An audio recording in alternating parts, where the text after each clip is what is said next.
La ciudad de Guadalajara en 1910 no era como la conocemos hoy, era un susurro de piedra y secretos, donde las sombras de la inminente revolución ya se alargaban sobre las calles empedradas, pero en la casona de doña Elena, el tiempo parecía haberse detenido en una burbuja de luto perpetuo y silencio asfixiante. El aire olía a humedad y a cera de velas que se consumían demasiado rápido, un aroma que se había impregnado en las cortinas de terciopelo y en la piel misma de Elena, quien llevaba 6 meses vistiendo un negro riguroso que absorbía la poca luz que se atrevía a entrar por los ventanales. Aquella mañana de noviembre, el cielo estaba plomizo, amenazando con una lluvia fría que calaría hasta los huesos, pero Elena sentía una urgencia febril, una necesidad ineludible de visitar el Panteón de Belén, no solo por la costumbre o la devoción marital, sino porque una voz en sus sueños le había susurrado que Ricardo, su difunto esposo, la estaba esperando con una impaciencia que no era propia de los muertos, y esa sensación le helaba la sangre al mismo tiempo que la empujaba hacia la calle. Se ajustó el rebozo de seda negra sobre la cabeza, cubriendo su cabello cano y su rostro pálido, demacrado por las noches de insomnio y el llanto que ya no brotaba, pues se le habían secado las lágrimas hacía semanas, dejándola con una aridez en el alma que era peor que el dolor agudo del principio. Al salir de su habitación, sus pasos no hicieron ruido sobre la alfombra persa del pasillo, la casa estaba tan quieta que podía escuchar el latido de su propio corazón retumbando en sus oídos como un tambor de guerra lejano, y por un momento, tuvo la extraña sensación de que los retratos de sus antepasados en las paredes la seguían con la mirada, no con juicio, sino con una lástima profunda y aterradora que no lograba comprender. Bajó la escalinata principal, rozando con la mano el barandal de caoba fría, y al llegar al zaguán, se detuvo frente al espejo de cuerpo entero, pero la penumbra del recibidor era tal que apenas distinguió su silueta, una sombra más entre las sombras, antes de tomar el ramo de claveles rojos que había preparado la noche anterior con una meticulosidad obsesiva. Al abrir la pesada puerta de roble que daba a la calle, el viento de otoño la golpeó con fuerza, desordenando los pliegues de su falda y trayendo consigo el olor a tierra mojada y a leña quemada de las cocinas vecinas, pero extrañamente, nadie pareció notar su presencia cuando cruzó el umbral. Un vendedor de periódicos pasó corriendo, gritando titulares sobre disturbios en el norte, y casi la atropella, atravesando el espacio que ella ocupaba como si Elena fuera una columna de humo, lo que la hizo retroceder con un grito ahogado que se perdió en el bullicio de la mañana. Atribuyó el incidente a la rudeza de la época y a su propia fragilidad, se sentía invisible, insignificante ante la magnitud de su pérdida, como si la muerte de Ricardo le hubiera robado no solo la felicidad, sino también su solidez en el mundo físico, convirtiéndola en un espectro de dolor que vagaba sin rumbo fijo. Apretó el ramo de flores contra su pecho, sintiendo como los tallos húmedos traspasaban la tela de su vestido, y comenzó su caminata hacia el norte de la ciudad, hacia donde descansaban los que ya no tenían que preocuparse por guerras ni soledades. El camino hacia el Panteón de Belén era largo y tortuoso, y mientras avanzaba, Elena notaba que la ciudad parecía distorsionarse en los bordes de su visión, como si estuviera mirando a través de un cristal antiguo y mal hecho, donde los colores se desvanecían en tonos sepia y gris.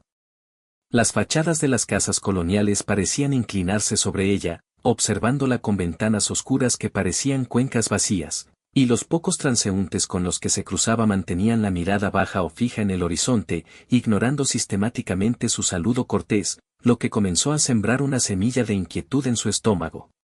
Recordó entonces las palabras de su abuela sobre las ánimas que vagan en noviembre, buscando el camino a casa o el perdón de sus pecados, y se persignó rápidamente, murmurando una oración que sonó hueca en sus labios, preguntándose si su devoción era suficiente para protegerla de la locura que sentía reptar por su espalda. La soledad en medio de la gente era abrumadora, era como gritar bajo el agua, un aislamiento absoluto que la hacía dudar de si realmente estaba despierta o si seguía atrapada en una de esas pesadillas febriles que la acosaban desde el funeral. Finalmente, las altas murallas del panteón se alzaron ante ella, imponentes y solemnes, resguardando los secretos de la élite tapatía bajo capas de piedra cantera y musgo que había crecido durante décadas de lluvias y olvidos. La entrada principal estaba abierta, flanqueada por cipreses que se mecían con el viento como guardianes gigantescos y silenciosos, y al cruzar el arco de entrada, el ruido de la ciudad cesó de golpe, reemplazado por un silencio denso y respetuoso, solo roto por el crujido de las hojas secas bajo sus botines. El aire allí dentro era diferente, más pesado, cargado con el aroma dulzón de las flores en descomposición y la tierra removida, una mezcla que a Elena siempre le había provocado náuseas, pero que hoy le resultaba extrañamente reconfortante, como si fuera el único lugar al que realmente pertenecía. Caminó por los senderos principales, observando los mausoleos ostentosos de las familias ricas, ángeles de mármol que lloraban lágrimas de lluvia sucia y cruces de hierro forjado que se retorcían hacia el cielo gris, buscando la sección antigua donde habían enterrado a Ricardo hacía apenas 6 meses.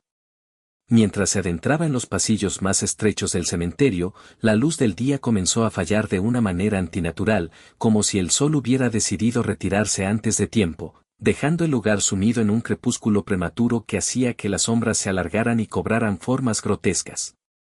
Elena sintió un escalofrío recorrer su columna vertebral, no por el frío, sino por la certeza absoluta de que no estaba sola, aunque no había visto a ningún otro visitante ni al velador desde que entró. Escuchaba susurros, voces bajas y rápidas que parecían venir de detrás de las lápidas, discutiendo cosas que ella no podía entender, en un idioma que sonaba a rezos invertidos o lamentos antiguos. Aceleró el paso, su corazón latiendo con fuerza contra sus costillas, aferrándose al ramo de claveles como si fuera un escudo contra lo desconocido, y trató de enfocar su mente en la imagen de Ricardo, en su sonrisa, en la calidez de sus manos, usando esos recuerdos como un faro para no perderse en el laberinto de tumbas que parecía cambiar de configuración cada vez que parpadeaba. La tumba de Ricardo estaba ubicada cerca del muro trasero, bajo la sombra de un árbol viejo cuyas raíces habían comenzado a levantar las losas vecinas, creando un terreno irregular y traicionero que requería cuidado al caminar. Cuando finalmente divisó la estructura familiar, un suspiro de alivio escapó de sus labios, pero se congeló en el aire al notar algo extraño en la atmósfera que rodeaba el sepulcro. Una neblina baja y blanquecina se arremolinaba exclusivamente alrededor de esa lápida, como si la tierra estuviera exhalando un aliento gélido. Elena se detuvo a unos metros, paralizada por un miedo irracional que le decía que diera media vuelta y corriera, pero el amor y la costumbre eran fuerzas poderosas que la anclaban al suelo. Se obligó a dar un paso, luego otro, sintiendo que la temperatura descendía drásticamente con cada metro que avanzaba, hasta que el frío se volvió doloroso, mordiendo su piel expuesta a través de los guantes de encaje.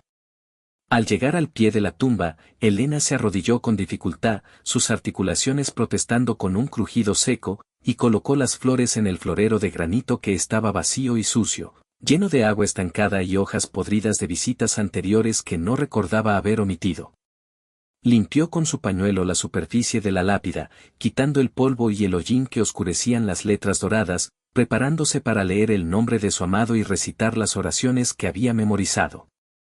Sin embargo, algo en la textura de la piedra se sentía incorrecto bajo sus dedos, las incisiones de las letras parecían más profundas, más nuevas de lo que deberían ser para una tumba de 6 meses, y el mármol estaba tan frío que quemaba al tacto.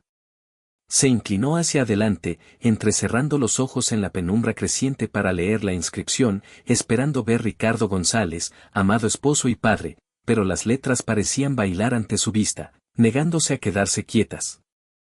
Se frotó los ojos con fuerza, pensando que el cansancio y la falta de luz le estaban jugando una mala pasada, y volvió a mirar, esta vez con una concentración feroz, decidida a rendir homenaje a su esposo sin dejar que su mente frágil la traicionara.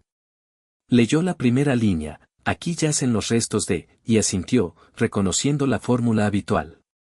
Bajó la vista a la siguiente línea, esperando el nombre de Ricardo, pero lo que sus ojos captaron la hizo soltar un grito que se quedó atrapado en su garganta, convirtiéndose en un gemido ahogado de puro terror. No decía Ricardo.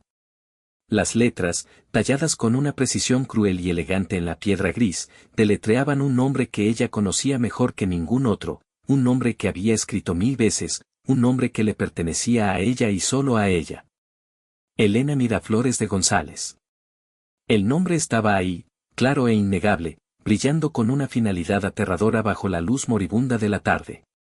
Elena retrocedió, arrastrándose sobre la tierra húmeda, con los ojos desorbitados y la respiración entrecortada, sacudiendo la cabeza en una negación violenta.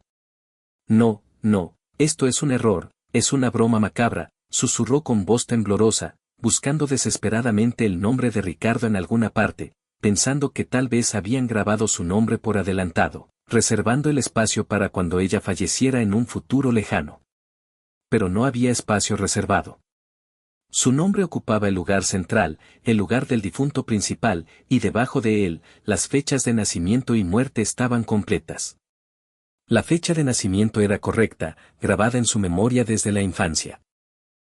Sus ojos bajaron a la fecha de la muerte con un temor paralizante, y al leerla, el mundo pareció detenerse por completo.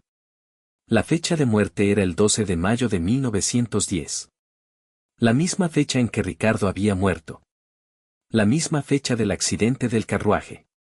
Elena sintió un vértigo nauseabundo, recordaba el accidente, el ruido de los caballos desbocados, el crujido de la madera al volcarse el carruaje, el dolor agudo en su cabeza y luego oscuridad.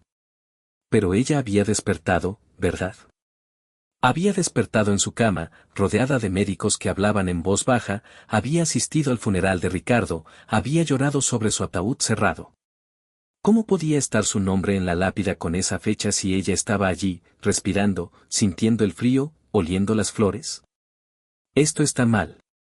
Alguien ha cometido un error terrible, gritó al vacío del cementerio, su voz sonando extrañamente metálica y distante, como si viniera de dentro de un pozo profundo. Se puso de pie tambaleándose, con la intención de buscar al velador y exigir una explicación, de demandar que corrigieran esa atrocidad, pero al girarse, se dio cuenta de que la neblina se había cerrado a su alrededor, borrando el resto del panteón y dejándola aislada en una isla de piedra y muerte. Fue entonces cuando notó algo que su mente había estado bloqueando desde que salió de casa, no sentía el latido de su corazón. Había creído escucharlo antes, retumbando en sus oídos, pero ahora, en el silencio sepulcral, se dio cuenta de que era el eco de su propia ansiedad, una memoria de lo que significaba estar viva, pero su pecho estaba quieto, terriblemente quieto. Se llevó las manos al rostro, tocando sus mejillas, y se dio cuenta de que no había calor en su piel. Estaba fría, tan fría como el mármol de la lápida, y al mirar sus manos, vio que eran translúcidas a la luz de la luna que comenzaba a asomar entre las nubes. Podía ver, vagamente, las líneas de los cipreses a través de la palma de su mano. El horror la invadió, no como un golpe repentino, sino como una marea oscura que subía lentamente, ahogando cualquier esperanza de racionalidad. Recordó las semanas pasadas, la gente ignorándola en la calle, el espejo del zaguán donde apenas se veía su sombra, la comida que no probaba porque nunca tenía hambre, el sueño que nunca llegaba, solo horas de mirar al techo en la oscuridad. No había sobrevivido al accidente. La comprensión cayó sobre ella con el peso de una losa de granito. Ella y Ricardo habían muerto juntos ese día de mayo.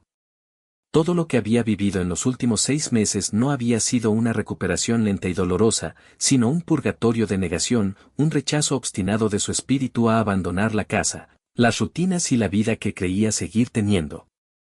Había asistido a su propio funeral creyendo que era el de él. Los llantos que escuchaba en la casa no eran los suyos, eran los de sus familiares llorando por ambos, por la tragedia de la pareja joven que pereció junta. Ella era el fantasma que la gente temía, la presencia fría en el pasillo, la sombra en la ventana. Con esta revelación, la realidad comenzó a fracturarse a su alrededor. La lápida frente a ella cambió ligeramente, ya no estaba sola. Ahora, junto a su nombre, apareció el de Ricardo, tallado con la misma antigüedad y desgaste. Ricardo y Elena González, unidos en la vida y en la muerte. Siempre había estado allí. Ella solo había visto lo que su mente le permitía ver, bloqueando la verdad para protegerse de la aniquilación total. Miró las flores que había traído, ya no eran claveles rojos y frescos. Eran flores secas, polvorientas y quebradizas, espectros de flores que ella, en su delirio fantasmal, había creado a partir de la energía de su recuerdo. Se deshicieron en cenizas entre sus dedos transparentes y cayeron sobre la tumba. Un sonido de pasos pesados rompió el silencio. El velador del panteón, un hombre anciano con una lámpara de aceite, se acercaba haciendo su ronda nocturna. Elena quiso gritarle, pedirle ayuda, que le dijera que estaba loca, que estaba viva, pero cuando abrió la boca, no salió ningún sonido. El hombre pasó a través de la neblina, caminando directamente hacia ella. Elena se quedó paralizada, y el velador atravesó su cuerpo como si ella fuera una columna de aire frío. El hombre se estremeció, se ajustó el abrigo y murmuró: «¡Qué noche tan helada! Parece que los muertos están inquietos hoy», sin siquiera girar la cabeza para ver a la mujer que estaba parada justo donde él había pisado. La confirmación final de su inexistencia la derrumbó. Cayó de rodillas sobre la tierra que cubría sus propios huesos, llorando lágrimas que se evaporaban antes de tocar el suelo. Ya no sentía miedo, solo una tristeza infinita, profunda y oceánica. Había estado vagando, atrapada en un bucle de dolor, incapaz de cruzar al otro lado porque se aferraba a la mentira de que ella era la viuda sobreviviente, la que tenía el deber de recordar. Pero no había nadie a quien recordar, porque ella estaba con él. ¿O debería estarlo? ¿Dónde estaba Ricardo? Si ambos habían muerto, ¿por qué estaba ella sola en esta pesadilla gris? Ricardo, susurró, y esta vez, el viento pareció responder. Las hojas del árbol viejo susurraron su nombre de vuelta. Sintió una presencia cálida, diferente al frío que la rodeaba, emergiendo de la tierra misma, de la tumba. Una mano, invisible pero perceptible para su alma, se posó sobre su hombro. No hubo palabras, solo una transmisión de paz, una invitación a dejar de luchar, a soltar la ilusión de la carne y el hueso. Entendió que Ricardo había estado esperándola, no en la casa, sino allí, en el umbral, paciente, esperando a que ella aceptara la verdad para poder avanzar juntos.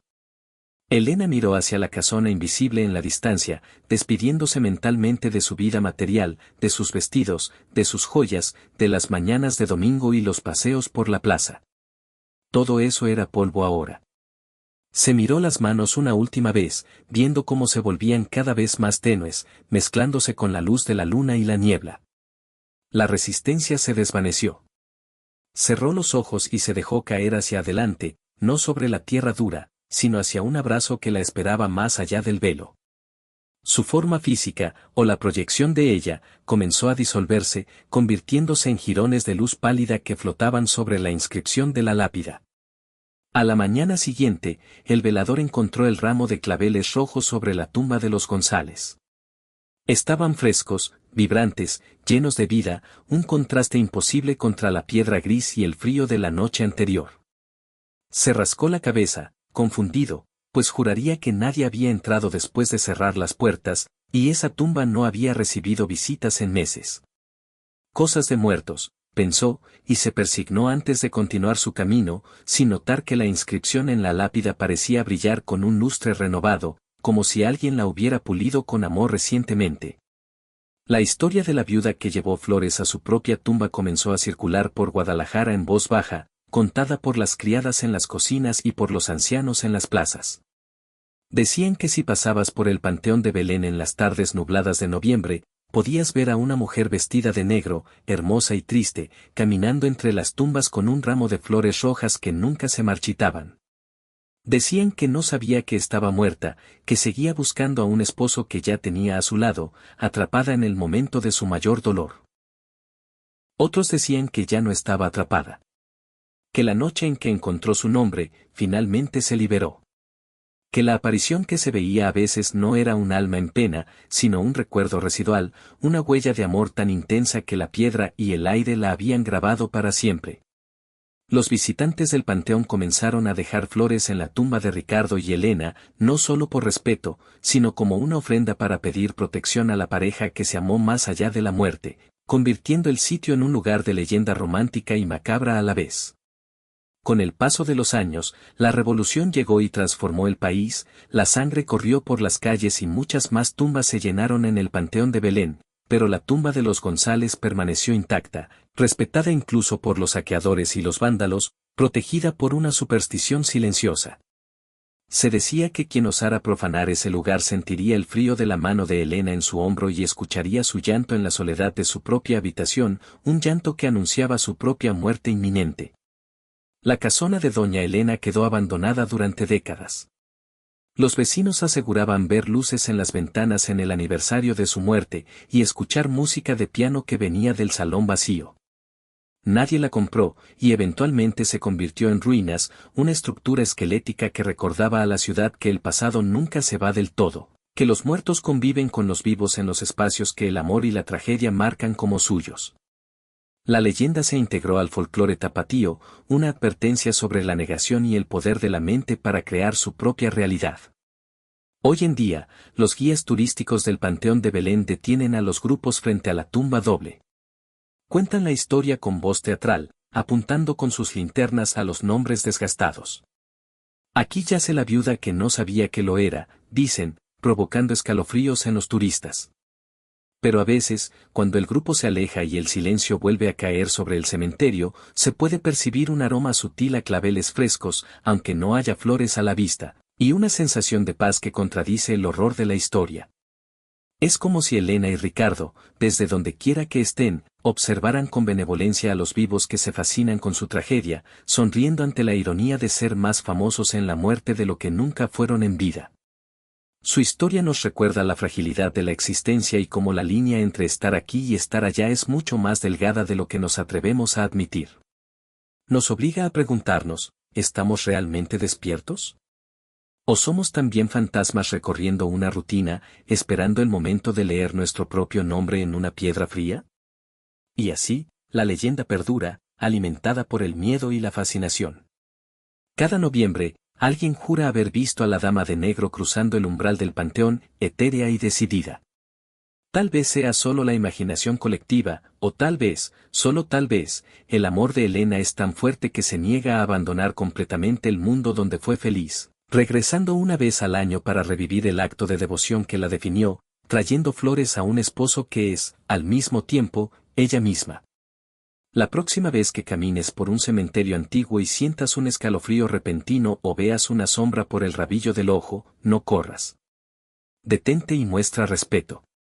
Podría ser Elena, o alguien como ella, buscando una respuesta, un consuelo, o simplemente tratando de entender por qué su nombre está escrito en la piedra. Porque en Guadalajara, en 1910 y siempre, la muerte no es el final, sino simplemente otro capítulo en una historia de amor que se niega a ser olvidada.